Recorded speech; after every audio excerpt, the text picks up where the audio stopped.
दोस्तों एक बुढ़िया थी, उसका एक ही बेटा था। वह हमेशा यही सपने देखा करती थी कि उसके बेटे का विवाह होगा तो बेटा और बहू दोनों मिलकर उसकी बहुत सेवा करेंगे और उसे घर का भी काम नहीं करना पड़ेगा।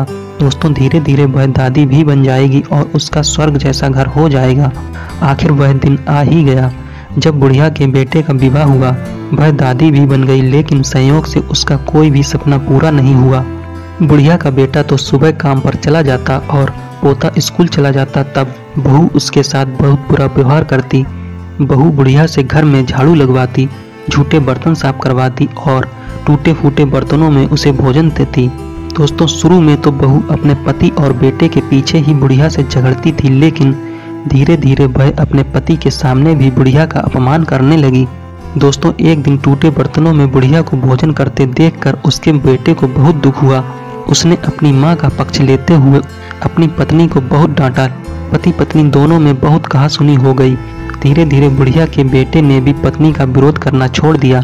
धीरे धीरे पोता बड़ा होने लगा तो वह अपनी मां का विरोध करने लगा। वह अपनी दादी से बहुत प्यार करता था। दोस्तों अपनी दादी पर मां द्वारा किए गए अत्याचारों को देखकर उसे बहुत दुख होता था। उसे अपनी दादी से हमदर्दी थी, लेकिन अपनी मां के डर से वह दादी की कुछ भी मदद नहीं कर पाता था। दोस्तों धीरे धीरे पोता बड़ा हो गया और उसका भी विवाह हो गया। पोते की नई बहू छिप छिप कर अपनी दादी सास पर होते अत्याचारों को चुपचाप देखती रहती थी, लेकिन पतोहू को बुढ़ापे में दादी सास से काम करवाना जरा भी अच्छा नहीं लगता था। जब कभी पतोहू बुढ़िया की काम करने में मदद करती तो उसकी सास उसे खूब डांटती। पतोहू जब कभी दादी सास को रोते हुए देखती तो उसे बहुत दुख होता था। दोस्तों एक बार बुढ़िया बीमार पड़ गई और परलोक सिधार गई।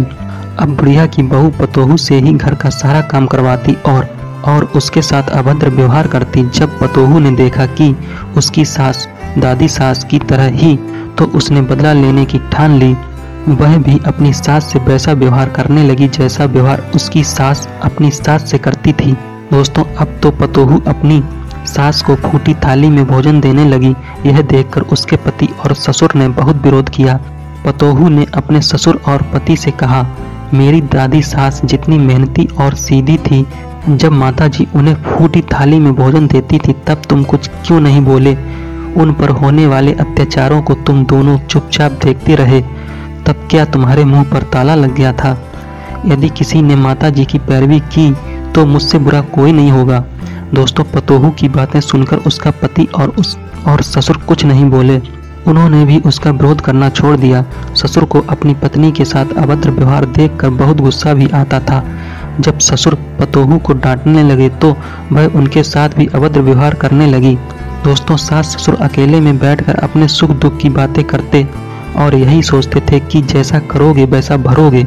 दोस्तों इस कहानी से हमें यह शिक्षा मिलती है कि हमें सबके साथ अच्छा व्यवहार करना चाहिए, क्योंकि जैसा व्यवहार हम दूसरों के साथ करेंगे वैसा ही व्यवहार दूसरे लोग हमारे साथ करेंगे। दोस्तों कमेंट में ज़रूर बताना कि यह कहानी आपको कैसी लगी। ऐसी ही कहानी देखने के लिए चैनल को सब्सक्राइब करें, वीडियो को लाइक करें, शेयर करें, कमेंट करें। मिलते हैं किसी नेक्स्ट वीडियो।